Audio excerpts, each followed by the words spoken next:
Hey, everybody. Mark and I have over 20 years of experience as therapists and as addicts in long-term successful recovery. We know better than anyone what works and what doesn't to break out of porn and sex addiction, heal betrayal trauma, and reclaim your relationship. And we've poured all of our personal and professional recovery and healing experience into a first-of-its-kind program for addicts, spouses, and couples. We call it Dare to Connect. At least 4 times every week, we engage with you in real time, in the trenches, giving you the knowledge and the tools to take back your life and relationship. Whatever else you've done on your journey for healing and recovery, you've never done anything like this. Mark and I, we've made all the mistakes, so you don't have to. Don't reinvent the wheel. We all know tomorrow never comes. Look, don't wait one more day to change. Claim your free 2-week trial today at daretoconnectnow.com.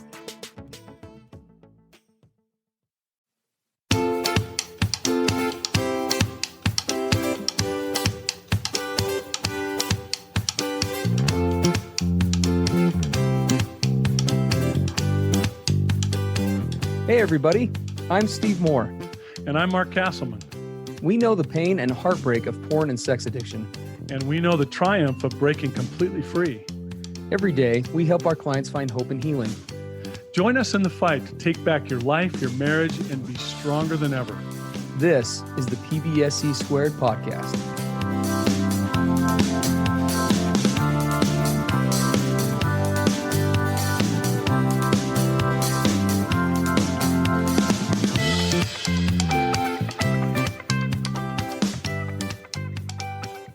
Hey guys, how's it going? Steve and Mark here over at Dare to Connect. I hope you all are doing well today. Got an interesting topic today that we want to talk about. So Father's Day just happened, right? Yep. Just happened the other day. And, Mark and I have talked about this before, and it's no secret that, triggers come in all sorts of shapes and sizes. And we oftentimes spend a lot of time discussing, or a lot of energy discussing, the more prominent ones, right? Stuff having to do with the marriage or internal connection between the coupleship, or, sexual triggers, those kinds of things. But there are so many other types of triggers out there. And oftentimes we can kind of be blindsided with them if we're not careful. And so Mark and I wanted to get raw and real with you today and honest about what Father's Day has been for the two of us and why, in the hopes that some of you, we're pretty dang confident most of you addicts listening will be able to relate. And it will maybe help fill in the gaps of some of the things that you're feeling, and then talk a little bit about how we can break out of this because it can be quite rough. So for Father's Day for me is kind of this triple whammy effect for me. Many of you know my dad passed away in a plane crash when I was a kid. And they, as the phrase goes, time in some ways does heal wounds, but in other ways, not by any means all the time. And so Father's Day, for that reason, has always been kind of a wild card for me. In the past, it used to be very chaotic, and it was a big part of, it fed into a lot of my old primary thinking errors I'll talk about in just a second. But that's always been kind of a wild card, and still is, even on occasion. Last year, we actually was quite rough, as it turns out, with Father's Day. I don't have a stellar relationship with my father-in-law. We really don't have much of a relationship at all, being candid. And while I can't own even a lot of that, a part of that definitely has to do with behavior and things that I did during addiction days, in part hurting his daughter and things like that. So our relationship really struggles. And then also for me, as I've talked about on here as well, I struggle with infertility. My wife and I can't, naturally have kids. And so I come from a culture that's really highly referenced in kids and families and all that stuff. And for me, if I was to identify a singular emotional trigger or emotional topic that is still triggering for me, and I have to continue to work on, gotten much better at it, gratefully, but still have to keep an eye on today, is feeling inadequate, right? Feeling inadequate in all sorts of ways. And in the past, Father's Day has been kind of this toxic soup, and I have to really work on it now, because what that's usually added up to is kind of going into, Mark's going to talk a little bit more about the Eeyore mode we talk about sometimes on here. But I just got into a place of just feeling hopelessly inadequate. There was a time when we were kind of in a place where here we are. I don't have a dad around, no one to celebrate with. My wife doesn't want to have kids with me. This is speaking to, years ago. And even if she did want to have kids with me, we can't. Just feeling hopelessly inadequate in every way as a man, as a potential future dad, right? And so Father's Day was this total gateway into inadequacy, which for me historically has been one of the main roots of my addiction. If I was to ever go back to addiction, and I hope to God that that never occurs, but if I was, that would probably be the trigger that would take me there, which is why I have to keep such a close eye on it. Yep. Yep. And I can really relate to that too. So Father's Day for me is it's not that the day itself was, a trigger in and of itself, but what it triggered up inside of me would often lead to acting out of my addiction around that time frame, either Yeah. leading up to Father's Day or after Father's Day. And so for me, it was a really big mixed bag of emotions. And one of the key reasons we're talking about this today is to realize that there's a lot of emotional nuances with regard to what triggers us. And Yes. not just with addiction, but also what triggers our betrayal trauma if we're a partner or a spouse of an addict. And Hmm. Father's Day can be very much a trigger for that as well. So I was born to a teenage mom out of wedlock. And so I didn't even deserve to have a dad. I was a mistake. I was an accident. I was kind of an afterthought.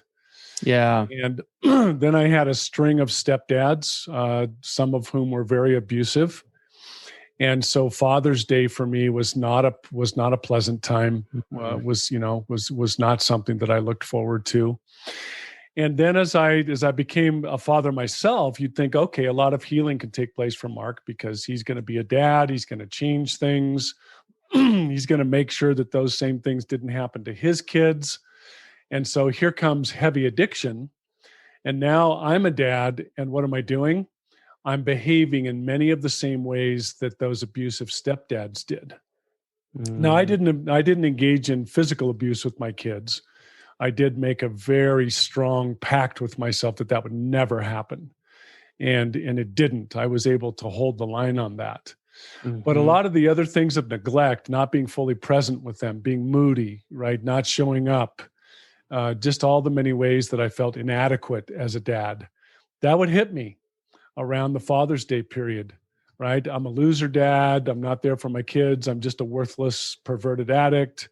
Yeah. And then the fact that I didn't have a dad, that a dad didn't even show up, when I was born, and just all the crap that happened along the way. So for me, it was a double whammy, Mhm. missing, not having my own dad and then being a loser dad. And you pile all that in on top of itself. And now it's this perfect storm recipe for running to self-soothe and escape and medicate through addiction.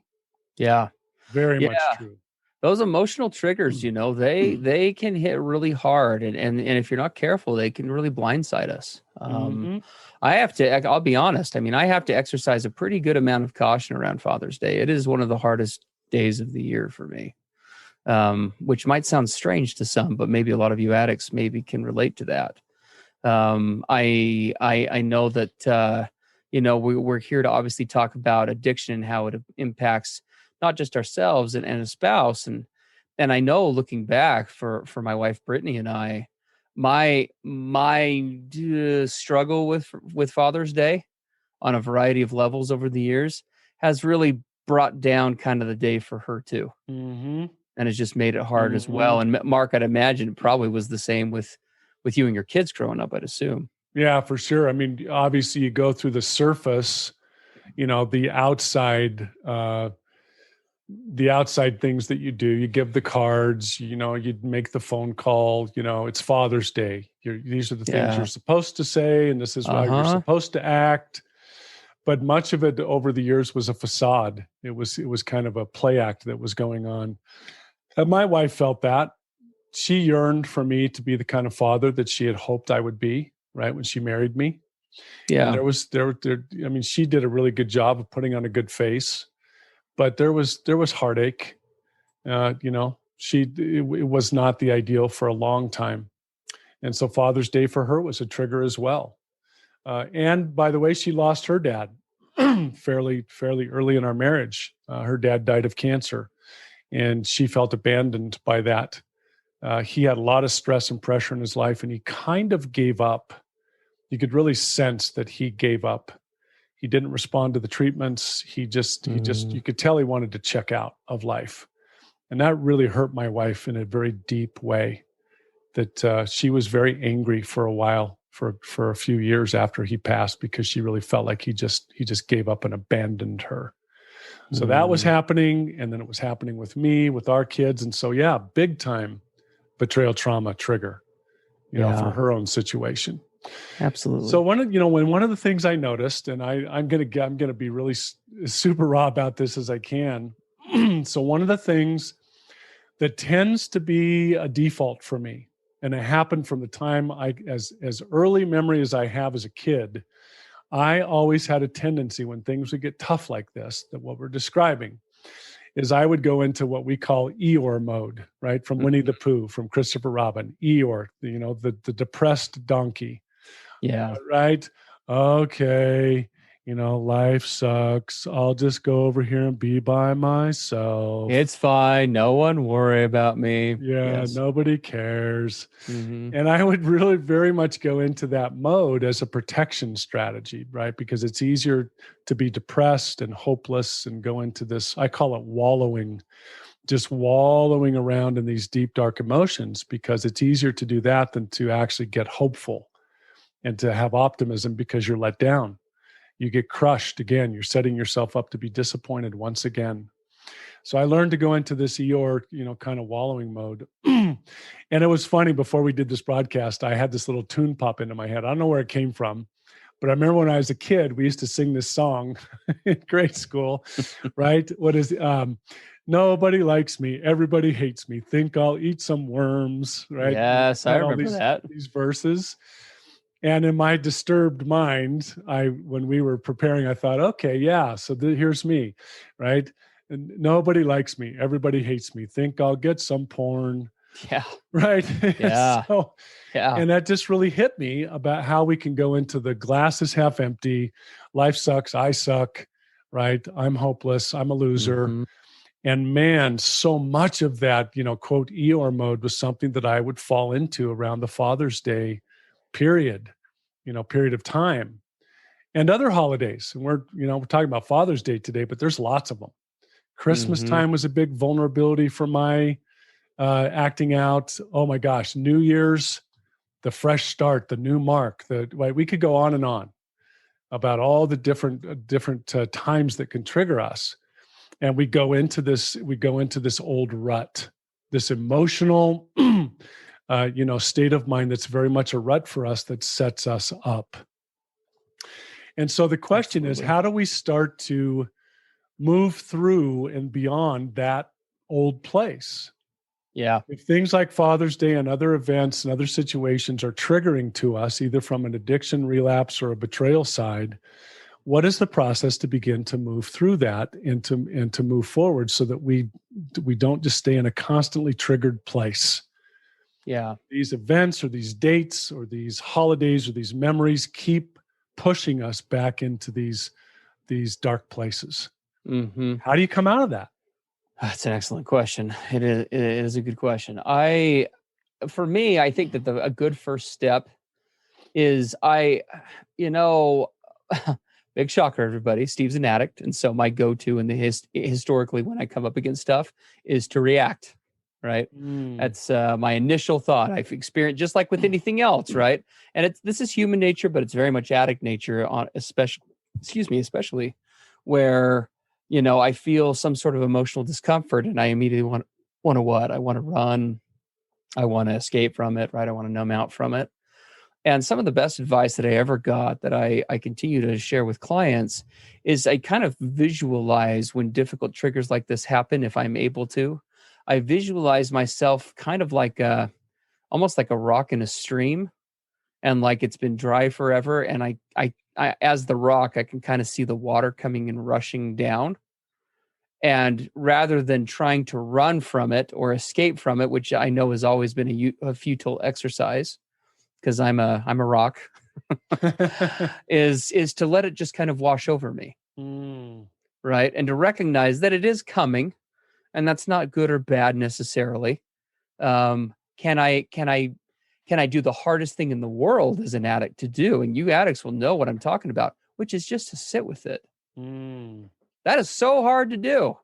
We Yep. either want to run from it or kick the crap out of it or scream at it or something, and oftentimes, and now this isn't the answer all the time for every situation, but I find that for me is a really good starting point because it helps to bring me into a place of acceptance of, look, this is happening. This is real life today. And it kind of puts me in that frame of mind of, okay, we're dealing with this. Yes.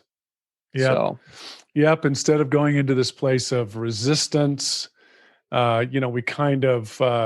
you kind of clinch, preparing for the blow. mhm, And man, would I do that a lot, with things like Father's Day. Oh, God, here it comes.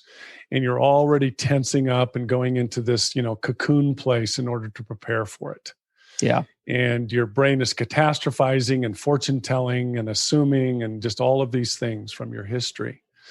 And you're right. Part of it is, okay, can I just let this flow over me without having to resist it or fight it or run from it? Can I just be in it?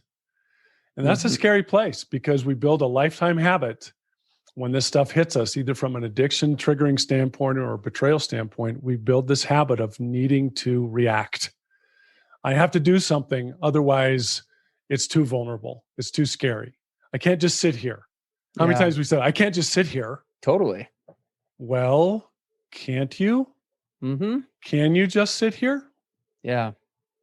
Right? How do you do that? How do you just sit here? That's a great question. And I think the first answer that comes to mind for me is giving yourself permission to sit there.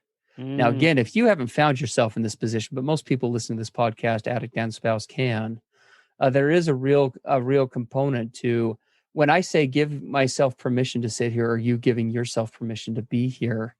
It's getting away from those shoulds that we oftentimes talk about, so yes. much with our clients, right? Because that's what usually puts the pressure on us, right? It's Father's Day. I should be super happy and have the best relationship with my father-in-law. It's Father's Day, so I should be happy and excited and thrilled for everything. It's Father's Day, so I should be, right, all of these other things that maybe I'm just not that day. Yeah, it's Father's Day, so I should be super excited about my husband who's a father, Yeah, right? Today's the I got to perfect father. celebrate him, right? Oh, It's yeah. today's the day. It's got to Mhm. happen. And yeah, and really, when we give ourselves permission to feel the way that we feel, I think it opens up that doorway to be able to allow us to experience the emotions or the feelings that we're really having rather than getting caught behind them. Because and I know we all fear that, right? Because obviously that does preclude the possibility that they're going to come out in all sorts of crazy ways and whatever else. But in my experience, what usually leads to that happening is when we suppress them, right? Right. When we shove them down, when we try to put on the happy face, inevitably, the more we are able to express those things in a healthy way, the more we can get them out and then move forward. Yes. If you deprive something of oxygen, what will it do? It will violently struggle to survive. Yep. And if we Yep. try to shut down these emotions, they're going to fight to come out. So if we're able to sit in them and just feel them, here's what I'm feeling. It isn't good or bad. It doesn't mean that there's something wrong with me. I'm just feeling these things.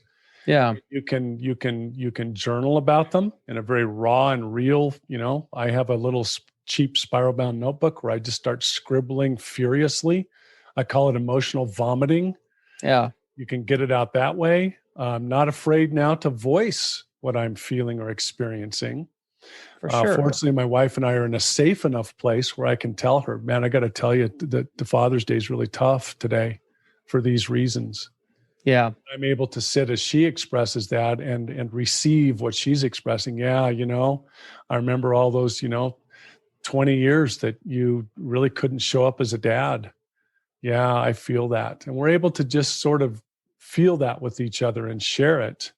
It's Yeah. such an important part. So allowing yourself to feel, allowing it to wash over you, allowing you to express it and acknowledge it. And once you do that, now it allows you to go into this other place, which I had to learn as a skill to sort of how can you kind of experience the Eeyore mode, the wallow mode, I want to eat some worms, and acknowledge that that's there and it's legit and you're feeling it, but then shift yourself, this gentle moving yourself into a place of, okay, so what can I do today? What can I be today? Yeah. Right? What can I see that is good? There's nearly always something that is good, nearly always Yeah. something that is a reason to have just a little drop of gratitude, and let yourself feel all the other things, but then move into a space where you can say, okay, what can I see that is hopeful? Right? Even the hope of hopefulness. Or, how do I gently move my place into this place of some light, of some hope, of some, a little bit of a vision going forward.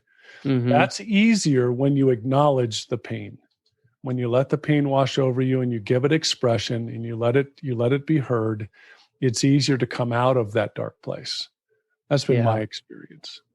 No, I would agree. And oftentimes with these sorts of situations, because we know that, as always, this could be an issue for you that ranges from the very mild this year, Mhm. or ranged from the very mild all the way up to the really, really hard and really, really acute. And you could still be very much having, Father's Day having been a couple days ago, could really still be feeling the effects and the emotional impact from that. And you as spouses as well. The same holds true. And it reminds me of a client that I worked with one time who struggled with some of the worst. She struggled with a variety of diagnoses, manic depression and anxiety, to the point of even medication not working in many cases, being Mm. among them. She lived alone.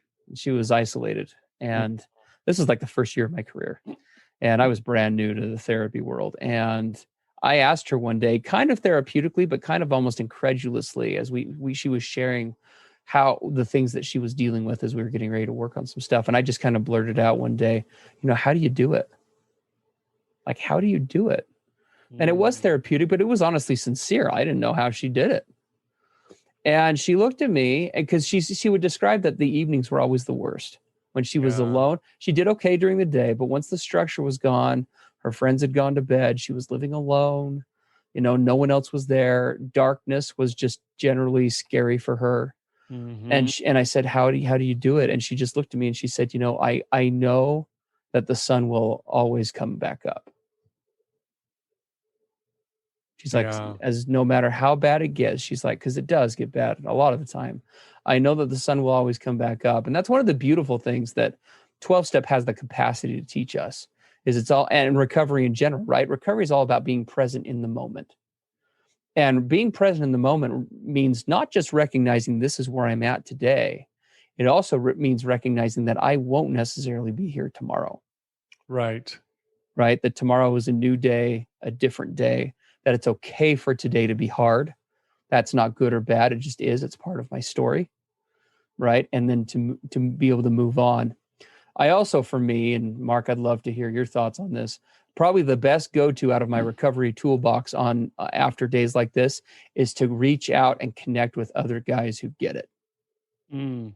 And spouses, same holds true for you, because I guarantee you are not the only one struggling around this time, right? Getting someone on the phone, just to, not even necessarily to problem solve, although sometimes that happens, but just to get it out with someone who can really understand.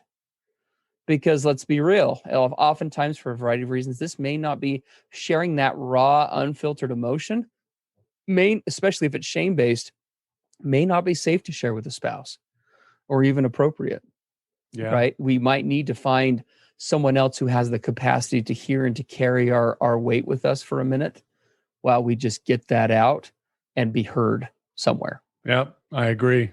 It's really important to reach out and be able to express and to feel understood and to feel valued.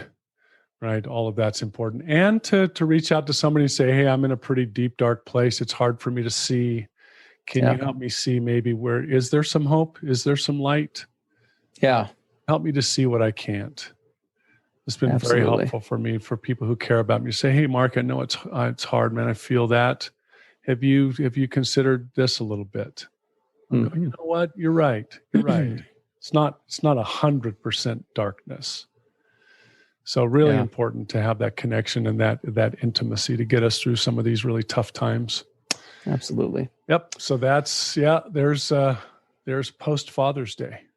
Gosh, I hope we did that in a positive way. Nobody has to watch too many episodes of Care Bears after this, right? Like this this was kind of heavy.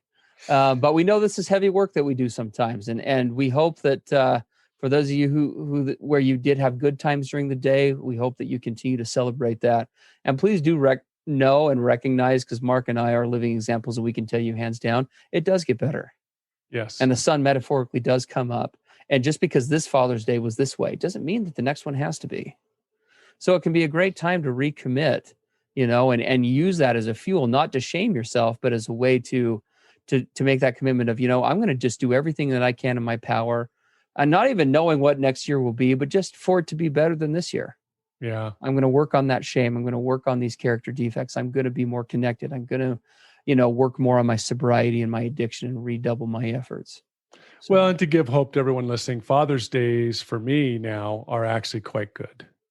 Good. And so when my kids and I get together, because we've been so raw and real and authentic over the years of my really good recovery, yes, there is kind of a telling look. We sort of look at each other across the living room or whatever, and there's this knowing look that says, wow, we really kind of went through hell, didn't we? Yeah. But boy, I love you and you love me, and we made it, and I'm so glad you're still here. And there's just this warm closeness. It's real. We don't hide the fact that this has been brutal, but now there's this knowing look that just says, you know what? I kind of get you and you kind of get me, don't you? Yeah. It's just really pleasant. It's actually quite enjoyable. So I love that. I love that. Awesome. All right, everybody. Well, hey, have a great rest of your day. Hopefully the rest of the week goes well for you. Be safe, be sound, and we look forward to connecting with you again soon. Everything expressed on the PBSC podcast are the opinions of the hosts and the participants and is for informational and educational purposes only. This podcast should not be considered mental health therapy or as a substitute thereof. It is strongly recommended that you seek out the clinical guidance of an individual qualified mental health professional. If you're experiencing thoughts of suicide, self-harm, or a desire to harm others, please dial 911 or go to your nearest emergency room.